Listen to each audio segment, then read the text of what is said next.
Welcome to the House of Valkyries podcast with your host, Carly Raemer. And special guest, Kerryn Lyes. The House of Valkyries. I have a new one. Are you ready? Headquarters for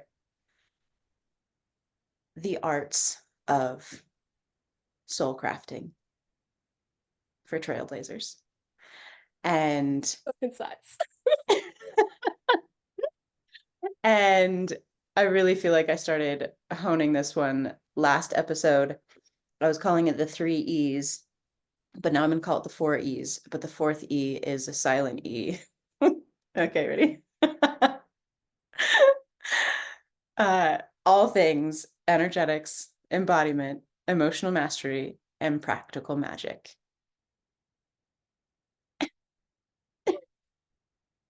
Oh, we lost your sound. Or you're just muted. Yeah, the dogs, I think a courier just arrived, so the dogs are going off, so I just silenced them temporarily. Yeah, I was saying M like E for end emotional mastery and practical magic. Yeah, guest today, Kerryn. Kerryn, would you like me to introduce you, or do you want to introduce you? Or I'll go first and then you do it. Okay. Kerryn is an original gangster Valkyrie. She's been with Valkyries since day one, and over the years in many different capacities. Kerryn was in the first round of Valkyries, the second round of Valkyries as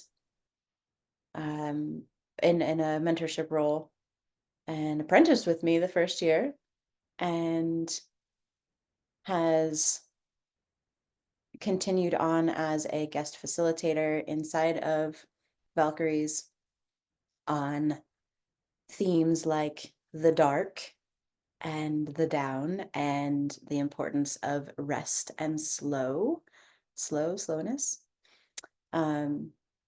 Kerryn is, I love this part. I don't know what I'm going to say next. Kerryn is, I feel like Kerryn is needing to go and silence her dogs right now. okay. They're like going off. All right, well, I'll Can you hear it or not? No. Okay, maybe I should just ignore them. Okay, well, you do what you need to do. I will fill the space if you need to go silence your dogs. Well, they've stopped now, so okay. All right. What would you like to say about yourself by way of introduction? I'm a really great house guest. It's true. In the world. I feel like you covered a lot of ground.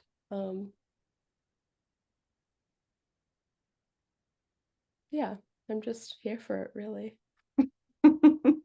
What are you here for? Everything! The whole shebang. Will you tell us where you are in the world? I'm hailing from Christchurch, Church of Christ, New Zealand. I often refer to it as the Valkyrie's Southern Post, which, yeah, we've been calling it that since the apprenticeship days. And I feel like New Zealand is kind of an honorary Valkyrie in a way. The whole country is an honorary Valkyrie. I love that. like has been very woven in like to the story beyond just like me living here. Like there's been other little like weavy threads of Valkyrian movement over here, which is very fun. Like what? Like while you and Violet spoke about it on Ep 1, I did tune in. And then also Christy, another Valkyrie, has been here, and I have been joking that like the New Zealand Tourism Board should start paying me because I'm promoting for everyone to come over here sooner or later. Joking, not joking. Yeah, serious. It's very serious. Mhm, mhm. Yeah. Mhm. Yeah, that all feels true. Checks out over here also.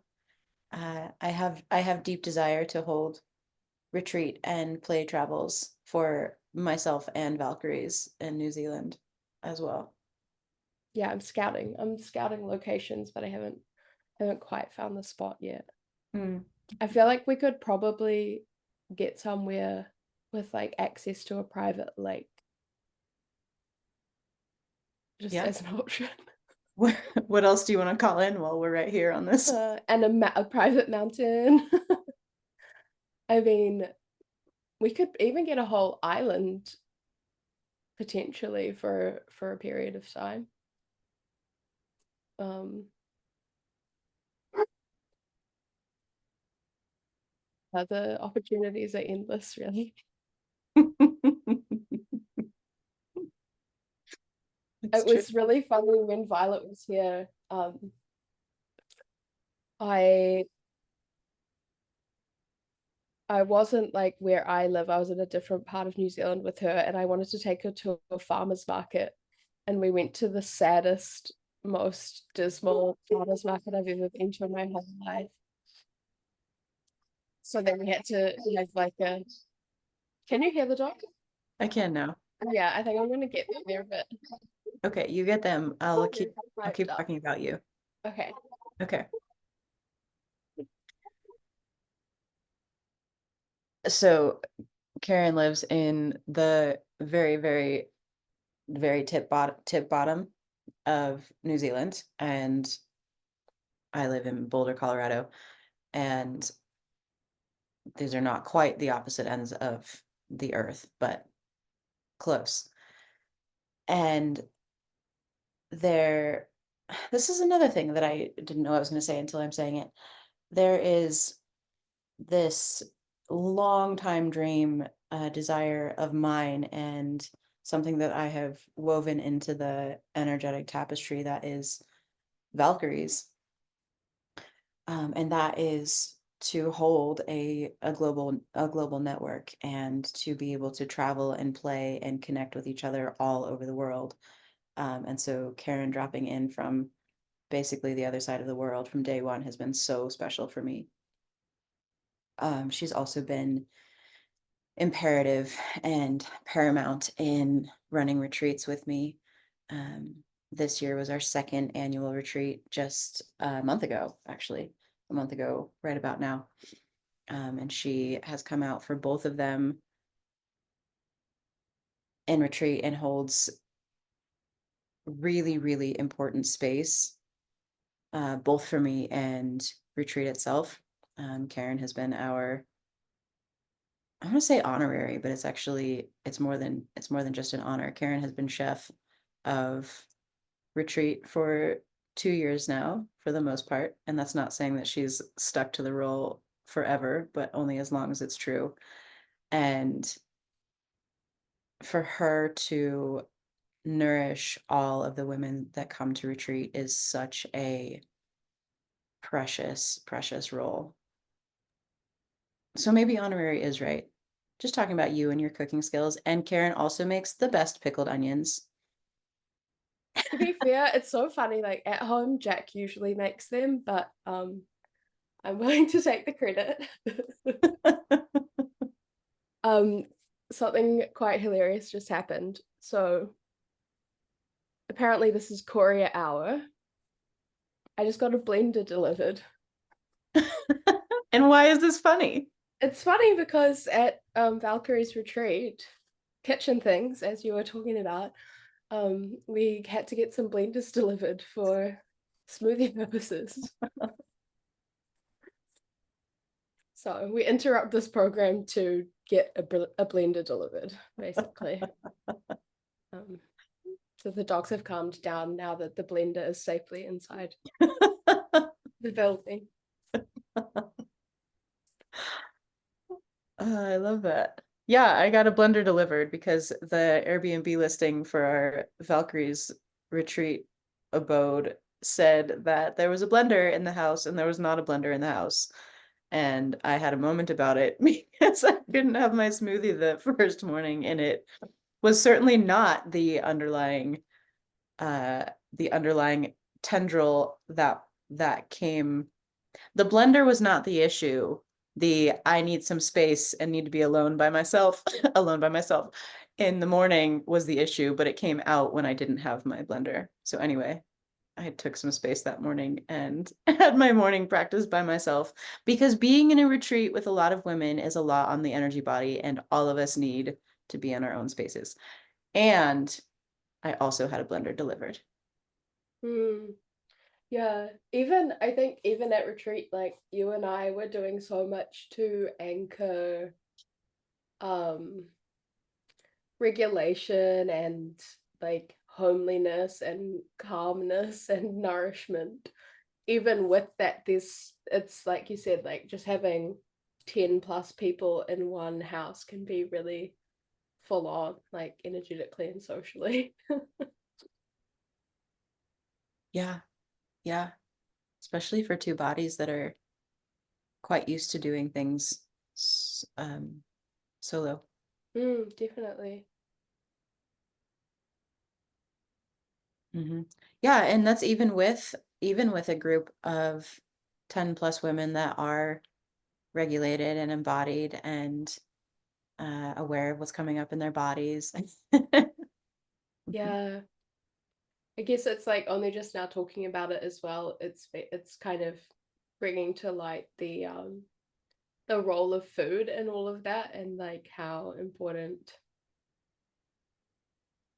that like eating together is such a good way of being together, that is like it just hits that sweet spot between enough stimulus without it being like overwhelming. Mm, Um, like the when we had dinner all together on retreat, that was such a like when we went out for dinner, that was such a peak peak moment. It was so special. mm. Will you say more about that? I think it's there's it's kind of a um it reminds me of last year when we all went to Elliot's swim team and we all like walked in. There's something really special about um it's one thing to express ourselves in like the private container of a Valkyrie's call, or just like sitting together in your lounge, or things like that. But then it's so fun and delightful and kind of like whimsical to have all the Valkyries out and about. There's like a kind of like you particularly get a little twinkle in your eye, like let's really like play with the environment that we're in. And um it also there's like a way that we all are able to interact with the weather as well. And like when we were having dinner, when we sat down, it was very kind of summer evening, and then by the time we were leaving, it was starting to like storm clouds were rolling. Just very cinematic. It's a very cinematic experience to be out and about with a gaggle of Valkyries. Mm, mm, mhm, mhm. Yeah, I'm also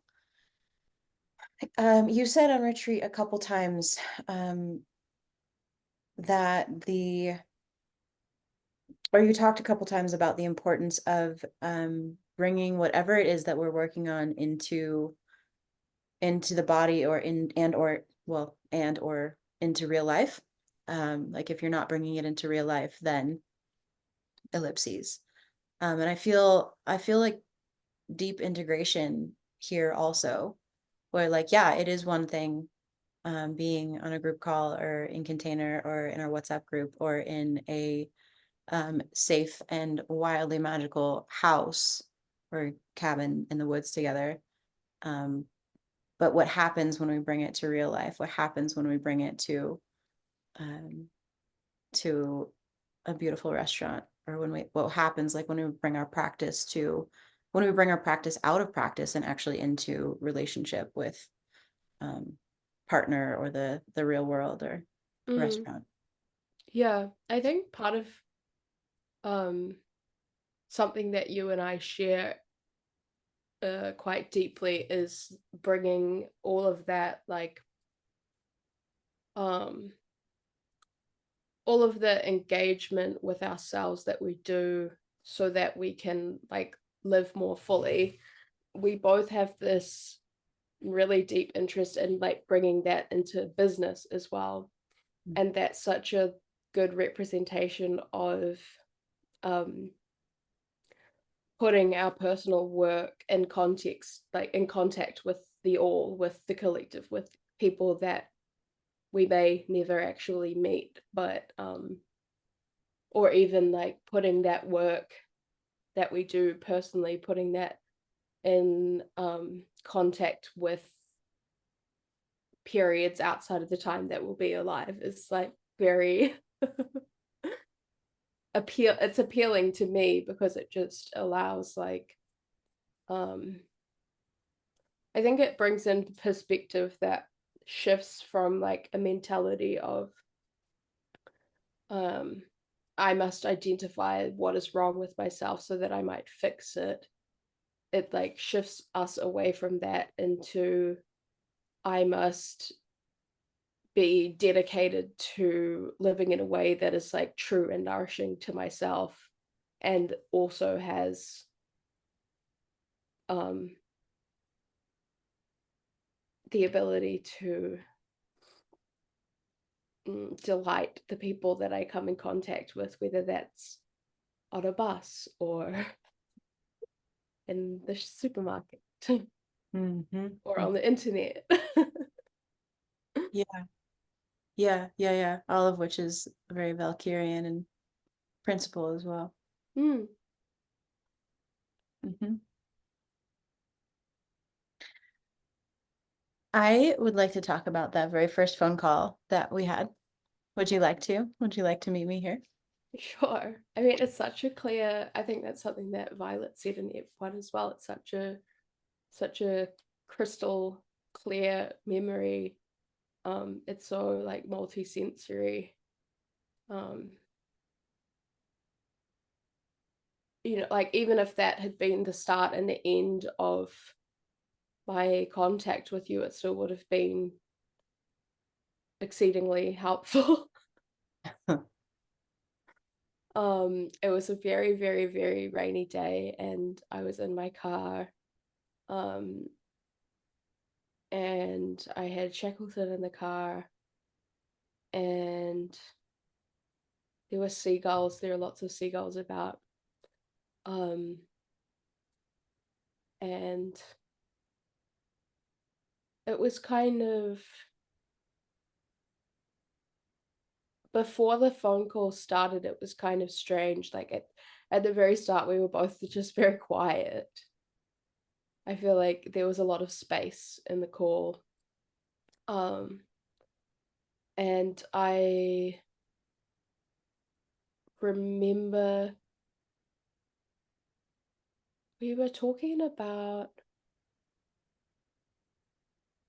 there's something to do with an emoji in the conversation. Your It was sailboat? like, yeah, my sailboat emoji. Um, and yeah, you asked me something about like what I do when my sailboat's in stormy seas. um, What a great question. yeah, Previous. it's just so beautiful. I said, I freak out, man. No, I don't remember what I said, but um, I would have like monologued for a few minutes, and then I just remember so clearly you saying that you trusted my body. And I don't think that anyone had ever, like, that was a foreign concept to me. I don't think anyone else had ever said to me that they trusted my body. to like make the decision that was correct for me in that moment. And it's probably only in the past like 6 months or so that I'm really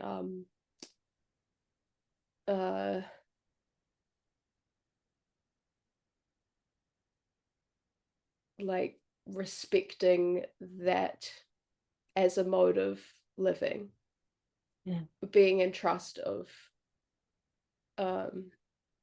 just like my whole being really, and having less less compartmentalization and less separation between like different sensory and supersensory modalities of understanding.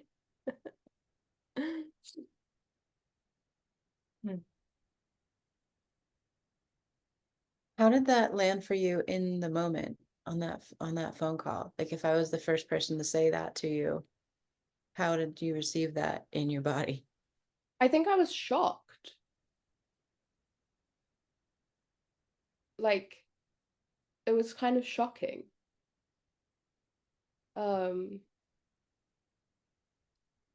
Especially because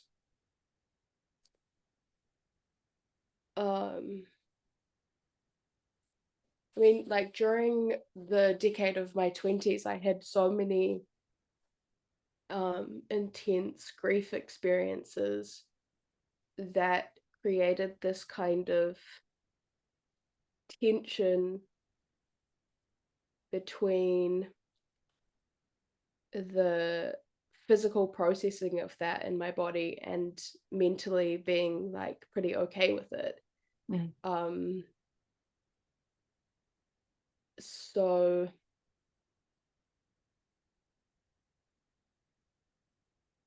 I think it was shocking because I had poured so much effort into trying to manage the physical aspects of emotional experience, and like not had that much success. What had You you know, tried? it's like problem solving, like trying to reach a root cause of why a particular sensation is arising in the body in a given moment, which, you know, it's like it creates a distance. So sitting in the car when you said I trust your body, that was shocking because it was received by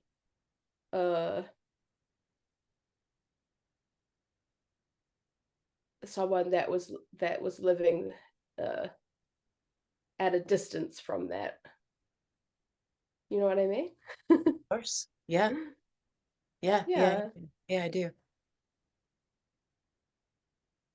Yeah.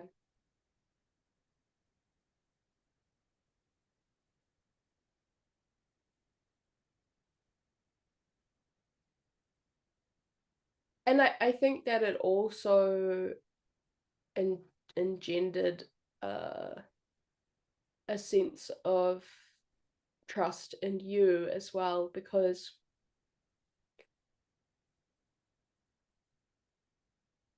it's quite important to me if I'm in a group setting that the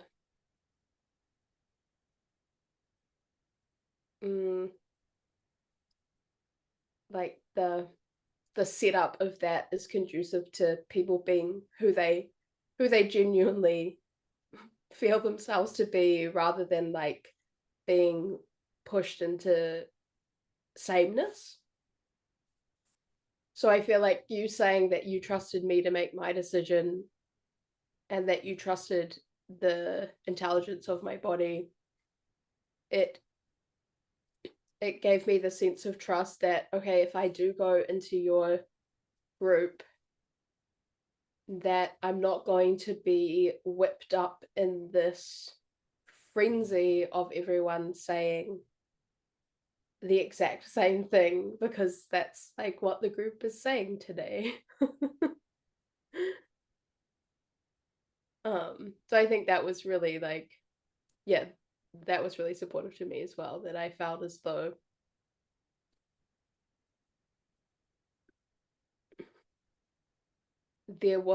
because there wasn't any kind of coercion involved in bringing me into the group, I felt safe that once I was in the group, I wouldn't be forced into compliance, you know? Yeah. Which, like, yeah, it checks out. Yeah. Yeah. Coercion goes into the same category for me, and the same wounded energetic category for me as um obligation energetics. Yeah. And that's like quite contrary to actually like a foundational keystone of Valkyries, and that is body agency, sovereignty, and actually running in your own lane, not getting Mm, swept up in the movement of the rest of the world. mm. And it's so it's such a,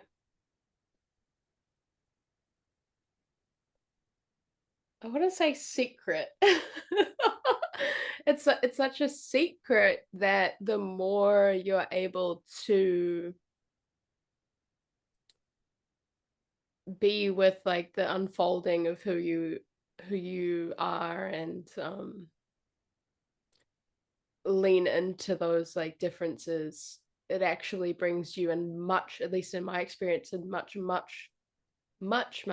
closer contact with other people than operating in bonding over sameness. Like we both have the same pants, or I also have read Steven Pinker's The Stuff of Thought, or like whatever. Yeah, Like, yeah, yeah, yeah. I mean, you still have that, but the linchpin of relationship. Like Mhm. if you can have difference and um yeah, that like complementary, it's the same in partnerships. Partnerships are generally more effective if there's a different set of skills being brought to the table by whoever's in the partnership. I don't know. Right. Yeah. Yeah, and intimacy is created when there's truth.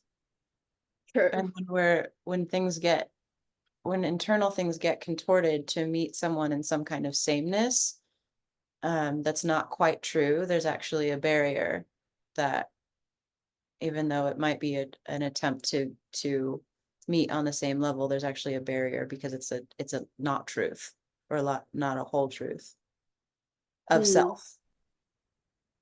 Yeah, and but it also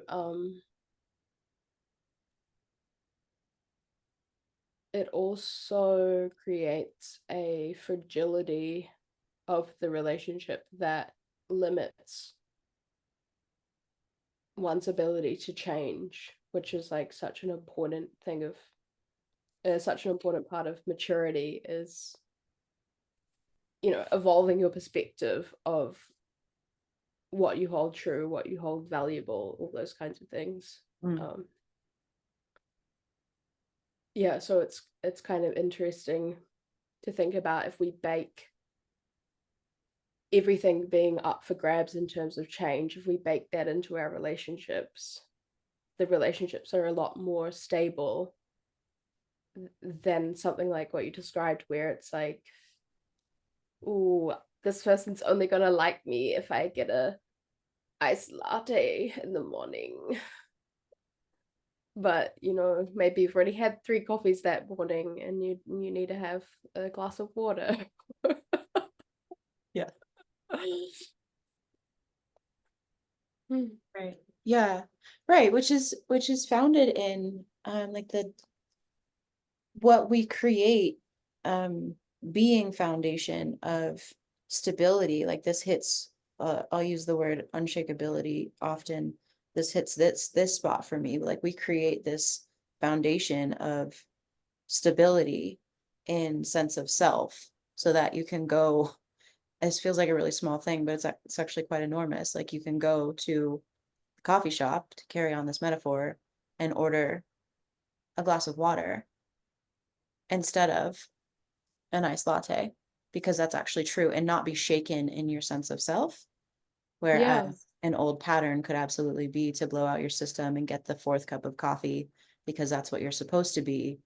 I Um, mean, I still do that occasionally, not out of supposed to, just because, YOLO. well, well, at this point, we get to work in the space of nuance, and now we have uppercase sovereignty and lowercase sovereignty. And lowercase sovereignty is choosing into your fourth iced latte and saying yes to the consequences because you Yeah. fucking want to. Yeah, I do it with cookies all the time. Mhm. This is not the first time I've talked about this. I will like look at that cookie and I'm like, I know what you're gonna do to my body and I'm gonna do it anyway. And that's like that's a conscious choice, right? Yeah. Yeah. Gentlemen, we ride at dawn. Yeah, I also last night I was thinking about yeah, I was thinking about coming on the pod, and um something that is quite present for me is this feeling of being at home in the world. Like, I mean, when I came and stayed with you before retreat, I felt very at home. And there are lots of other things that contributed to that. But I felt equally at home when my flight was delayed and I was like sprinting through LAX, thinking about how my rope flow practice had changed my gait so that I was faster in the airport than I would have been last year. And um, I felt at home and I had a whole row of seats to myself on the plane and I could lie down and sleep. And I guess it's kind of a mystery, but there is a lot to be said for feeling at home in a body. uh and it it creates, and like that coupled with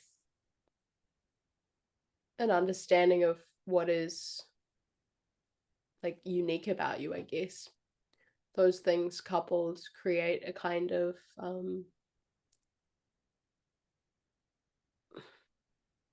like, to me it feels like luck, but it's also Mm, um it feels like luck, but it's also an uh an outcome of living devotionally as much as one can. mhm, mhm. How has Valkyries contributed to living devotionally as much as you can and cultivating your sense of home in your body? I feel like a massive thing for me, towards the beginning, it was letting go of all of the and this is like, it's ongoing, it's not a complete process, but um I think for a long time I really treated myself like I was a problem, um and that it was my task to identify the root of what made my way of being wrong and like incorrect. And there was a real sense of like, what does everyone else know that I don't know? um so I feel like first off, it was kind of letting go of that. And yeah, it's almost like an attitude adjustment of just like, okay, well, this is what I'm dealing with today. This is what I'm feeling today, whatever it is. Like, so much of it for me was about the emotional experience and the interaction between my intellectual and my emotional experiences. Like they're much more in cahoots these days, which is great. And then the kind of the second order teaching of Valkyries that I've received is I might cry a little bit. Um, it's like there are all these people that I know that really find me like wonderful and delightful and interesting, and I feel the same way about them.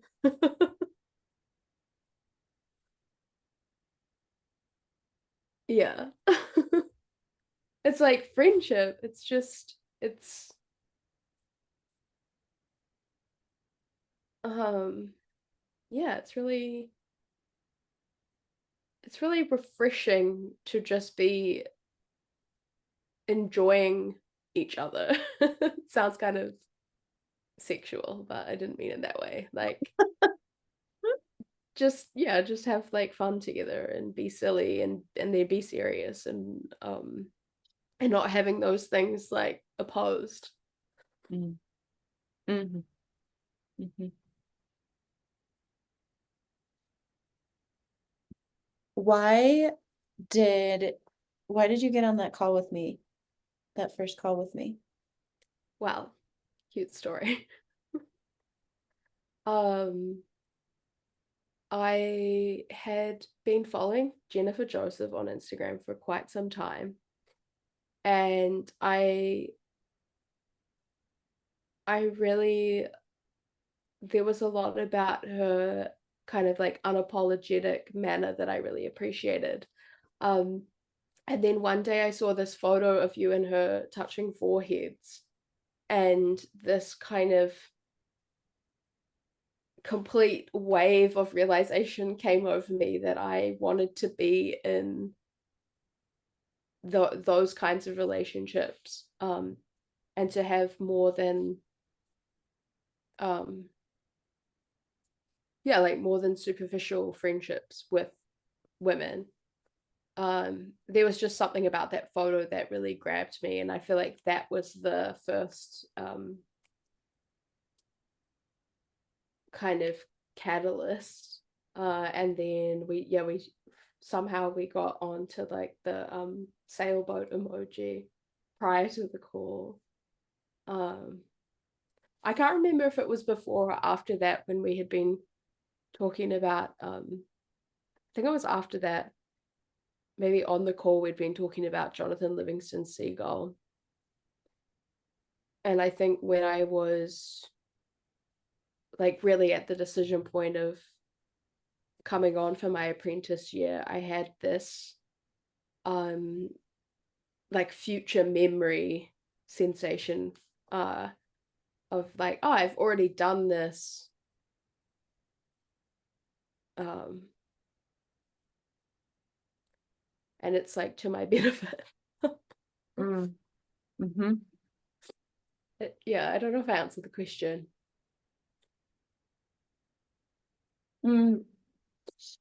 In a way, I believe. I'm curious. Yeah, I'm curious about where you were before that call, what you were looking for before that call, like what you were desiring that got you on the phone with me. That's like this woman might have the at least pathway to the thing that I'm looking for. And it sounds like that was deep and real relationships with other women. Yeah, That forehead to forehead kind of shit.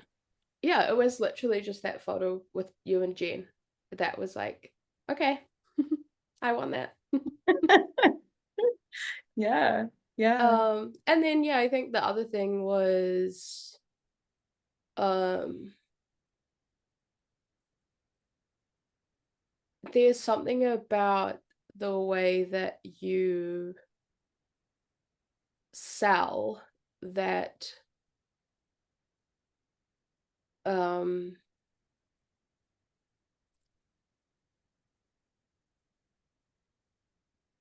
is resonant with um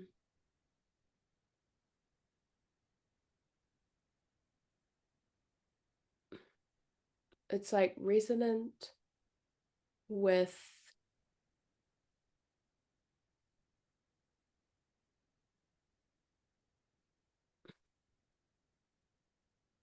like, okay, I'm trying to go back in time. I think the need for me at that time was a way to engage my emotional experience with other people that wasn't like just my long-term romantic partner, in a way that didn't lead me down a path of problematizing or like even diagnosis or something like that, where I would externalize my emotional experience as like a condition that I had, or a something that was like wrong with me. It was, I think, for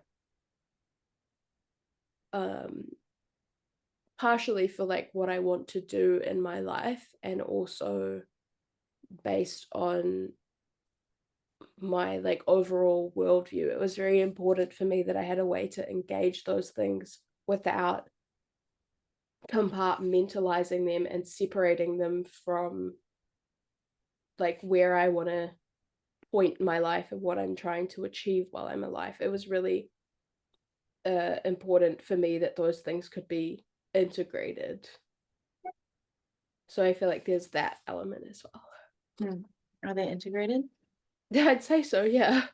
I mean, we do what we can. Yeah, I've watched them integrate. Yeah. You? Yeah. So I think it was, that was really, and it remains really, really important to me that I'm not pathologizing the human condition and experience, and that I'm being realistic about like the difficulties that I encounter, and everyone has their own stuff that they go through, and that I'm supported in that, but that it's in a way that is yeah, integrated is a really good word for it, that it's not separate from creative work or familial relationships, or etc., etc. Yeah. So how does that play out in real time, in real life now? um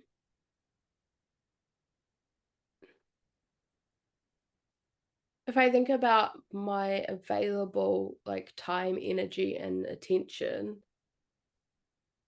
there's this wellspring of it that was preoccupied with getting to the root of like what was wrong with me, or like why do I feel so deeply, or whatever it is.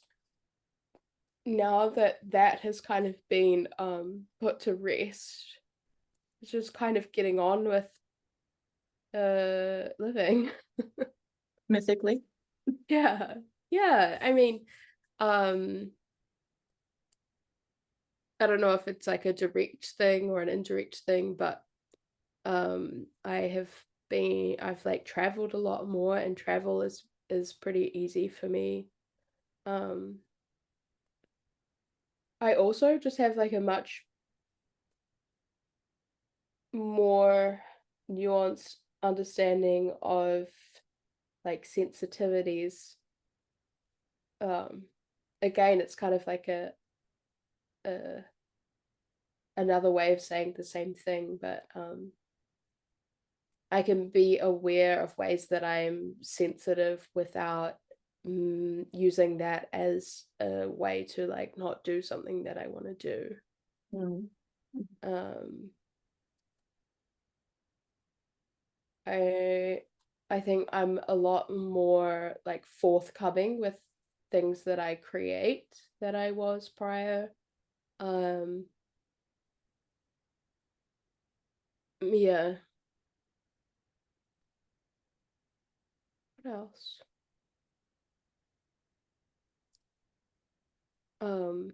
Again, it's like there's so much at this particular point. I mean, it's been a while since I was actually like in Valkyries um participating. um there's so much now that is like second order effects or like flow on effects from that. I must give a shout out to our beloved Libby DeFranco and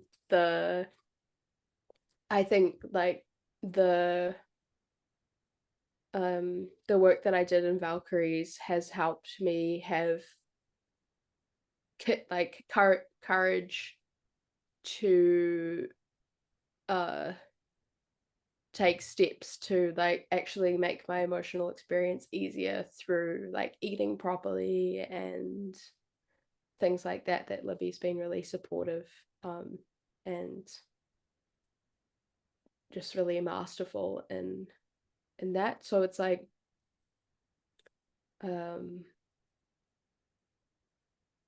yeah, there's just this kind of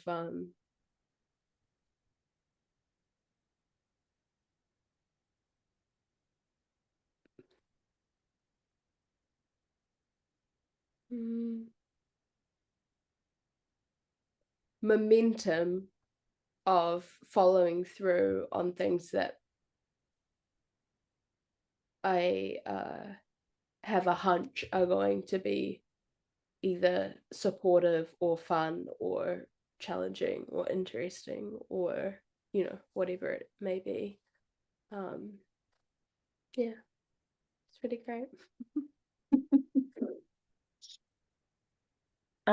For we just have a couple minutes together, so I just want to put a little time boop there. For the women that are listening to this call or watching this, that are ready, that can feel Valkyries, that can hear the call of Valkyries, and they know it. But there's a but. There's something between where they are now and stepping in. What do you want them to know? Well, Valkyries love butts.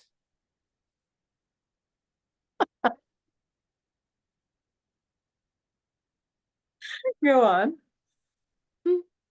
So, well, just like go sit with your butt. Like just go be with your butt and tend to your butt.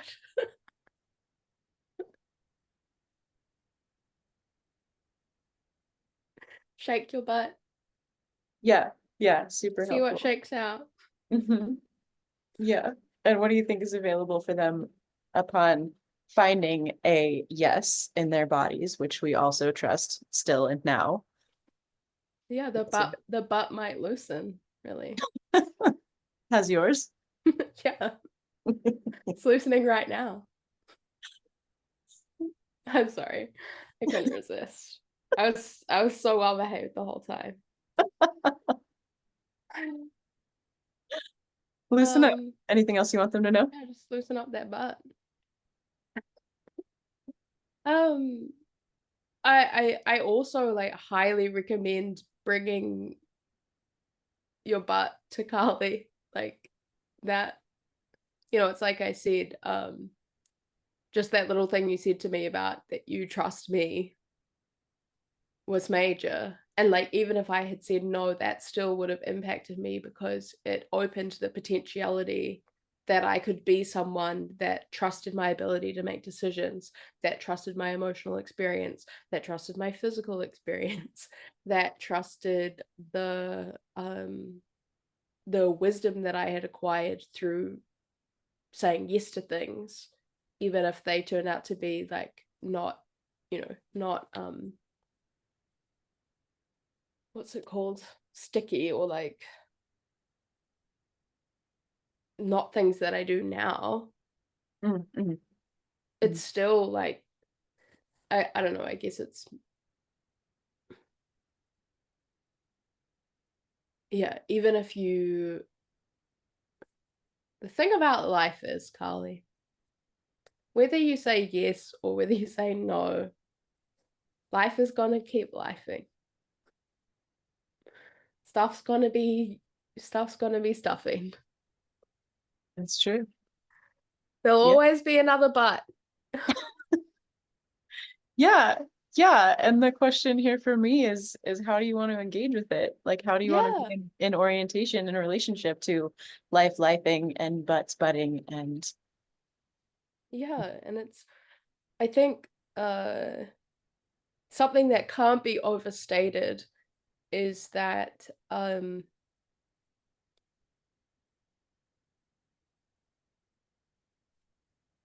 anything that brings you into closer relationship and engagement with life, before you do that, it can feel really like frowny and serious. Like, I'm going to be in closer relationship to the universal laws. I'm going to understand the mechanics of reality.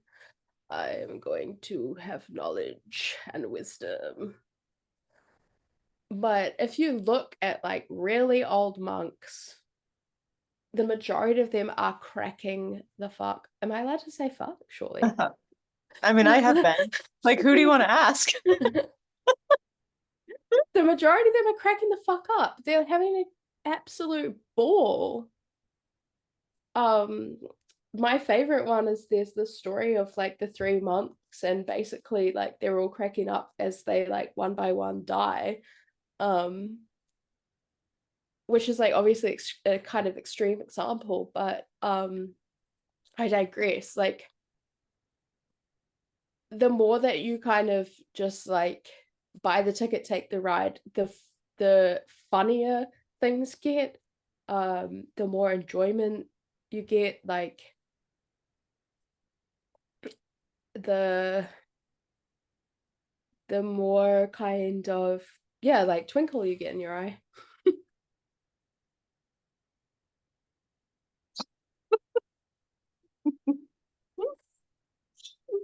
Hell yeah. The more blenders you can get delivered. And on that note, you opened us today. Would you like to take us home and close it out?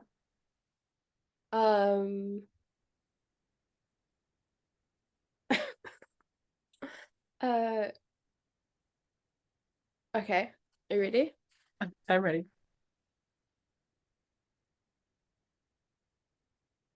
And once more, thanks for listening to House of Valkyries podcast with your host, Carly fucking Raemer.